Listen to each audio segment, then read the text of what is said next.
السلام علیکم معزز سامعین، سیرت صحابہ رضی اللہ تعالیٰ عنہم اجمعین میں آپ کو ایک بار پھر سے خوش آمدید۔ ہم اپنے شام کی فتح کے سلسلے کو آگے بڑھاتے ہیں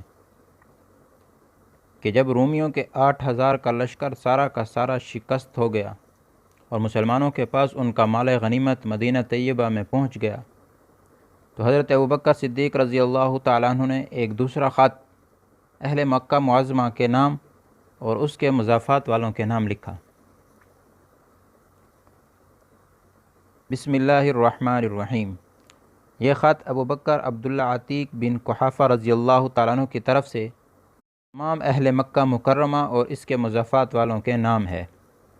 السلام علیکم۔ حمد و صلات کے بعد میں نے مسلمانوں کی طرف سے ان کے دشمنوں پر جہاد کرنے اور ملک شام فتح کرنے کا تحیہ کر لیا ہے، اس لیے آپ کو اطلاع دیتا ہوں کہ آپ باری تعالیٰ جل مجدہ کے فرمان اور واجب الاذعان کے پورا کرنے کی طرف فوری توجہ کیجیے۔ باری تعالیٰ فرماتے ہیں کہ تم جہاد میں جایا کرو، خواہ تھوڑے سامان سے ہو خواہ زیادہ سامان سے ہو، اور اپنے مال اور جانوروں کے ساتھ خداوند تعالیٰ کی راہ میں جہاد کرو، یعنی تمہارے لیے بہتر ہے اگر تم واقف ہو۔ یہ آیت تمہارے یہاں ہی نازل ہوئی تھی، اس لیے تم ہی پر زیادہ حق ہے۔ جو شخص اس کو سچ کر دکھائے اور اس کے حکم کو نافذ کر دے وہی سب سے زیادہ بہتر ہے۔ بس جو شخص اللہ تعالیٰ کے دین کی مدد کرے گا اللہ تبارک و تعالیٰ اس کی مدد فرمائیں گے، اور جو شخص اس کام سے اپنے آپ کو علیحدہ رکھے گا اللہ تبارک و تعالیٰ کو اس کی کوئی پرواہ نہیں۔ تم جنت عالیہ کی طرف جس کے خوشے انگور عنقریب ملنے والے ہیں، جس کو خداوند تعالیٰ نے مجاہدین و مہاجرین اور انصار وغیرہ کے لیے تیار کی ہے، دوڑو۔ حسبنا اللہ و نعم الوکیل۔ آپ نے اس پر رسول اللہ صلی اللہ علیہ وسلم کی مہر لگائی اور عبداللہ بن حذافہ رضی اللہ تعالیٰ عنہ کو دے کر روانہ کیا۔ انہوں نے مکہ مکرمہ پہنچ کر ایک کرخت آواز سے پکارا، لوگ ان کے پاس آئے۔ انہوں نے وہ خط نکال کر سب کے سامنے پڑھا۔ اس کو سن کر سہیل بن عمر، حارث بن حشام اور اکرمہ بن ابی جہل کھڑے ہوئے اور ایک زباں ہو کر کہنے لگے، ہم نے اللہ تبارک و تعالیٰ اور اس کے رسول صلی اللہ علیہ وسلم کی طرف بلانے والے کی دعوت کو قبول کر لیا اور رسول اللہ صلی اللہ علیہ وسلم کے قول کو سچ مان لیا۔ حارث بن حشام اور اکرمہ بن ابی جہل نے کہا کہ قسم ہے خداوند تعالیٰ کی، ہم دین اور خدا کی مدد و اعانت سے کبھی پیچھے نہیں رہ سکتے۔ آخر کب تک ہم ان لوگوں سے جو ہم سے پہلے سبقت کر چکے پیچھے پڑے رہیں؟ یہ صحیح ہے کہ جو شخص ہم سے قبل پہل کر چکے وہ اپنے منزل مقصود کو پہنچ گئے اور ہم ان سے اس نعمت عظمیٰ میں مؤخر رہے، مگر کم از کم ہمارا نام ان سے ملنے والوں کی فہرست میں تو لکھا جانا چاہیے۔ آخر اکرمہ بن ابی جہل نے اپنی قوم بنی مخزوم سے 14 آدمی لے کر نکلے اور سہیل بن عمر بنی عامر کے 40 جوانوں کے ساتھ، جن میں حارث بن حشام بھی شامل تھے، تیار ہو کر آئے۔ ان کے علاوہ مکہ معظمہ کے بہت سے آدمی ان کے ہمراہ ہوئے۔ یہ 500 نفر کی ایک جماعت تیار ہو کر مدینہ طیبہ کی طرف چل دی۔ حضرت صدیق اکبر رضی اللہ تعالیٰ عنہ نے ایک خط قوم حوازن اور ثقیف کے نام بھی تحریر فرمایا تھا۔ اس قوم کے بھی 400 آدمی مدینہ شریف کی طرف چلے۔ راستہ میں اہل مکہ معظمہ بھی ہم سے مل گئے۔ ہم کل 900 سوار، جن میں سے ہر ایک شخص کا قول یہی تھا کہ میں تنہا 900 سوار ان رومی کا مقابلہ کر سکتا ہوں۔ مدینہ طیبہ کی طرف چلے۔ اس وقت مدینہ طیبہ میں پہنچے بقیع میں پڑاؤ کیا۔ حضرت صدیق اکبر رضی اللہ تعالیٰ عنہ کو اطلاع پہنچی۔ آپ نے حکم بھیجا کہ جس جگہ آپ لوگوں نے پڑاؤ کیا ہے وہاں سے جس جگہ تمہارے دوسرے بھائی یعنی شرجیل ابن حسنہ اور یزید بن ابی سفیان اور ربیعہ بن عامر ٹھہرے ہوئے ہیں چلے جاؤ۔ اس وقت یہ تمام حضرات جرف میں قیام پذیر تھے۔ ہم نے وہاں پہنچ کر 20 روز قیام کیا۔ دوسرے وفود ہم سے آ کر ملتے جاتے تھے۔ شداد ابن اوس فرماتے ہیں کہ حضرت ابوبکر صدیق رضی اللہ تعالیٰ عنہ خلیفہ اول مع چند مہاجرین و انصار کے ایک روز تشریف لائے اور کھڑے ہو کر آپ نے ایک برجستہ تقریر فرمائی۔ خداوند تعالیٰ کی حمد اور رسول اللہ صلی اللہ علیہ وسلم کی نعت کے بعد آپ نے فرمایا، لوگو، خداوند تعالیٰ جل مجدہ نے مسلمانوں پر جہاں اور فرائض مقرر فرمائے ہیں وہاں جہاد بھی ایک فرض ہے جس کا ثواب بھی خداوند تعالیٰ کے نزدیک بہت بڑا ہے۔ تمہیں چاہیے کہ اپنی نیتوں کو پاک و صاف اور اپنے رب العزت کی فریضہ کی ادائیگی اور اپنے ہادی برحق کی سنت کے اتباع میں جلدی کریں۔ اب جس نیک کام کی طرف جا رہے ہیں اس میں دو ہی باتیں ہیں، فتح یا شہادت۔ اگر آپ کو شہادت نصیب ہو گئی تو جو حضرات آپ سے پہلے انتقال کر چکے ہیں آپ ان سے جا ملیں گے، اور جو شخص آپ میں سے مر جائے گا اس کا اجر باری تعالیٰ جل جلالہ پر ہے۔ عبداللہ بن سعید کہتے ہیں کہ میں نے ابو عامر سے کہا کہ آپ کچھ تعریف حضرت صدیق اکبر رضی اللہ تعالیٰ عنہ کی بھی فرما دیں۔ آپ نے فرمایا کہ حضرت ابوبکر صدیق رضی اللہ تعالیٰ عنہ گندمی رنگ، چھریرے بدن، دراز قد کے آدمی تھے۔ آپ کی ریش مبارک زیادہ گھنی نہیں تھی۔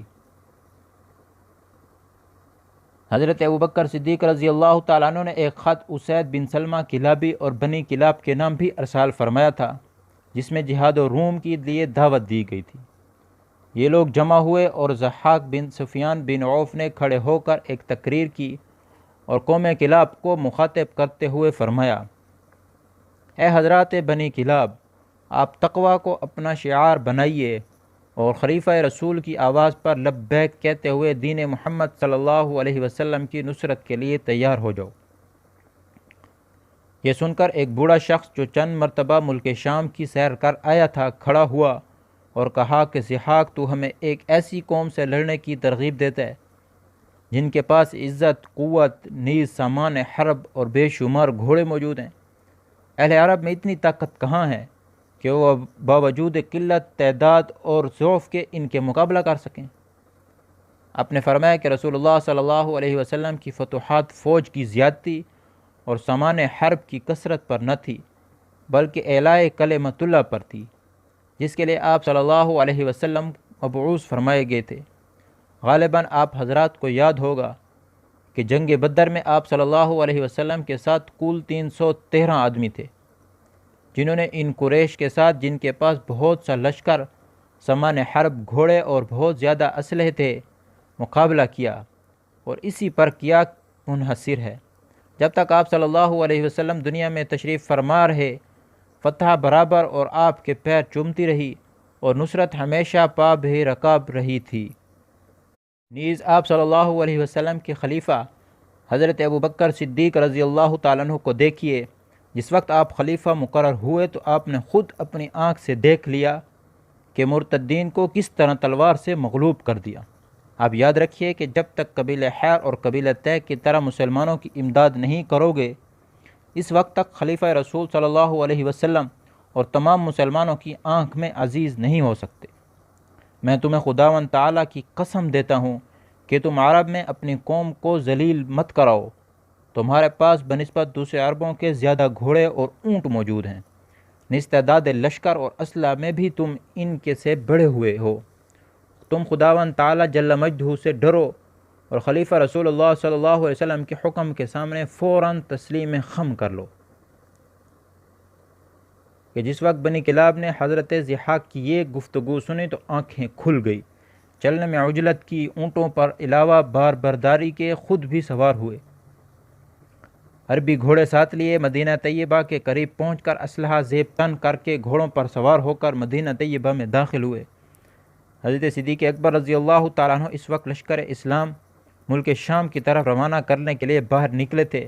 آپ سے ملاقات ہوئی۔ جس وقت آپ نے بنی کلاب کو دیکھا آپ ان کی مدد سے بہت خوش ہوئے، ان کو حکم دیا کہ یہ مسلمانوں کے لشکر میں شامل ہو جائیں۔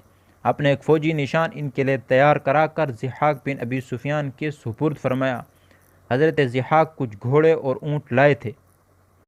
آپ نے حضرت ابوبکر صدیق کے حضور اس غرض سے پیش کیے کہ غزوہ روم میں کام آ سکیں۔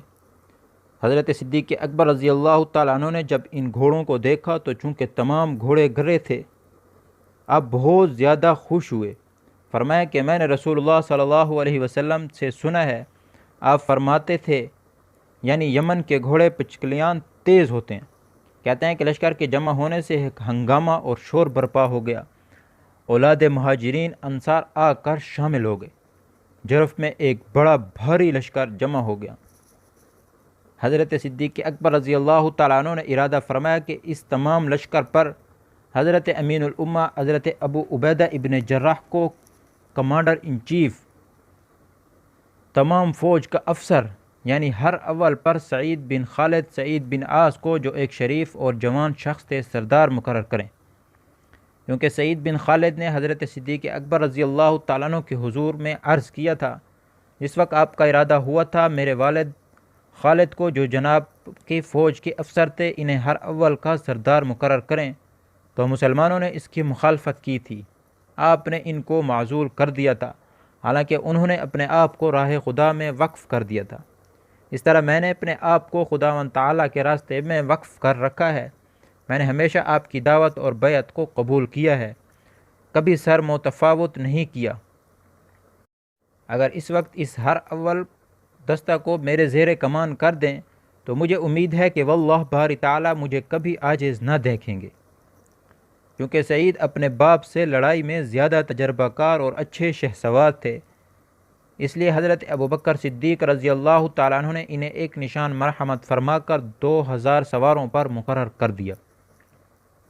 حضرت عمر فاروق رضی اللہ تعالیٰ عنہ نے جس وقت یہ سنا کہ سعید بن خالد نے حضرت ابوبکر صدیق رضی اللہ تعالیٰ عنہ سے ایسی خواہش ظاہر کی تھی، آپ نے ان کو 2000 سواروں پر مقرر کر دیا، تو آپ کو بہت برا معلوم ہوا۔ آپ صدیق اکبر رضی اللہ تعالیٰ عنہ کی خدمت میں حاضر ہوئے اور کہا کہ یا خلیفہ رسول صلی اللہ علیہ وسلم، آپ نے یہ نشان سعید بن خالد کے واسطے تیار کرایا ہے، حالانکہ دوسرے اشخاص ان سے بہتر تھے جن پر سعید کو ترجیح دی گئی۔ حضرت ابوبکر صدیق رضی اللہ تعالیٰ عنہ آپ سے یہ سن کر بہت شش و پنج میں پڑ گئے، کیونکہ آپ کو یہ بھی معلوم ہوا کہ سعید کو معزول کریں، اور یہ بھی ناگوار ہوا کہ حضرت عمر فاروق کے خلاف کریں۔ اول تو حضرت عمر فاروق رضی اللہ تعالیٰ عنہ کی محبت آپ کے دل میں، نیز ان کا خیر خواہانہ مشورہ، تیسرے رسول اللہ صلی اللہ علیہ وسلم کے نزدیک ان کا مرتبہ بہت بلند تھا۔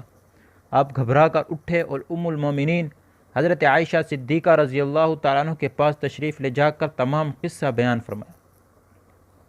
انہوں نے عرض کیا کہ اے ابا جان، آپ کو معلوم ہے کہ عمر فاروق رضی اللہ تعالیٰ عنہ ہمیشہ دین کی فلاح و بہبود پر نظر رکھتے ہیں اور اپنی گفتگو میں ہمیشہ نصائح فرماتے ہیں۔ ان کے دل میں کسی مسلمان کی طرف سے کسی قسم کا بغض نہیں ہے۔ یہ سن کر آپ نے ابی اروی الدوسی کو بلا کر حکم دیا کہ سعید بن خالد کے پاس جا کر کہو کہ جو نشان تمہیں دیا گیا ہے اس کو میرے پاس واپس بھیج دو۔ حضرت عبداللہ ابن عمر رضی اللہ تعالیٰ عنہ کہتے ہیں کہ میں بھی اس لشکر میں تھا۔ سعید بن خالد جرف میں ہمیں نماز پڑھا رہے تھے۔ جب ابی اروی الدوسی پہنچے، حضرت ابوبکر صدیق رضی اللہ تعالیٰ عنہ کا حکم سنایا۔ سعید نے نشان مذکور فوراً واپس کر دیا اور کہنے لگے کہ واللہ میں خدمت دین میں اپنے آپ کو وقف اور خداوند تعالیٰ کے راستے میں اپنے نفس کو پابند کر چکا ہوں۔ میں حضرت ابوبکر صدیق کے علم کے نیچے جہاں کہیں اور جس کسی کے ہاتھ میں بھی ہوگا خوب دل کھول کر لڑوں گا۔ اب آپ اگلی آنے والی ویڈیو میں سنیں گے کہ علم لے کر کس صحابی کو ان سب پر افسر مقرر کیا گیا، ان سب کا امیر مقرر کیا گیا تھا۔ تو ہمارے چینل کو ضرور سبسکرائب کریں اور بیل کے آئیکن کو پریس کریں اور شیئر کریں۔ السلام علیکم ورحمۃ اللہ وبرکاتہ۔